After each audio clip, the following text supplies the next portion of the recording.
இன்னைக்கு ஃபுல்லா எனக்கு ஏகேவோட கேம்பா ஆட் ட்ரால் தான் வந்துட்டே இருக்கு. எல்லாருமே நெகட்டிவா பேசிட்டு இருக்காங்க. நான் என்ன சொல்ல வரேன்னா, கொஞ்சம் அவரோட சைட்லேருந்து யோசிச்சு பாருங்களேன். இவ்வளோ வருஷமா அவங்க ஃபேன்ஸா இருக்கட்டும், யாரா வேணா இருக்கட்டும், எல்லாரும் அவங்கவங்க வேலைய பாருங்க, டிசிப்ளினா இருங்க, உங்க அப்பா அம்மாவ பாருங்க, உங்க குழந்தை குட்டிய பாருங்க அப்படின்னு சொல்றவரு, இன்னைக்கு இந்த ஆட்ல நடிச்சிருக்காரு அப்படின்னா, அதுக்கு சம் ரீசன்ஸ் இருக்கும். அவரோட படம் லாஸ் ஆனா கூட, அந்த லாஸுக்கு திரும்ப படம் நடிக்கிறவரு அவரு. இப்போ ரேஸ் முடிஞ்ச அப்புறம் கூட ஆர்கனைஸ்டா வந்து நின்னு ஃபோட்டோ குடுத்துட்டு போறவரு அவரு. அந்த மனுஷன் இவ்ளோ திங்க் பண்ணி தான் வந்துட்டு இந்த கேம்ப் ஆட்ல வந்து நடிச்சிருப்பாரு. ரேசிங்க்கு எக்கச்சக்கமா செலவாகும். ஸோ, அத வந்து கண்டிப்பா வந்துட்டு ஸ்பான்சர்ஷிப் தேவைப்படும்.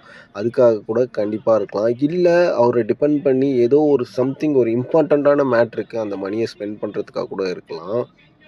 ஸோ, அவரு இப்டி நெகட்டிவா ட்ரால் பண்றது எனக்கு வந்து தப்பா படுது. ஐ திங்க் இப்பலாம் அவரு நம்மள ரொம்ப டிசிப்ளினுக்கு கொண்டு வந்துட்டாரு. அதனாலேயே கூட பாருங்க, அவரே தப்பு பண்ணாலும் அத நம்மளே வந்துட்டு போட்டு திட்டிக்கிட்டு இருக்கோம். Maybe he knows very well நம்ம என்னதான் நடிச்சாலும் யாரும் வாங்கி குடிக்க மாட்டாங்கன்னு.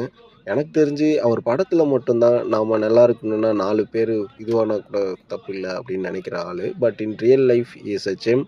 ஸோ, உங்க கருத்து என்ன அப்படின்றத மறக்காம கமெண்ட் செக்ஷன்ல கமெண்ட் பண்ணிருங்க. நம்மள புதுசா பார்க்குறீங்க அப்படின்னா வந்துட்டு ஃபாலோ பண்ணிக்கங்க.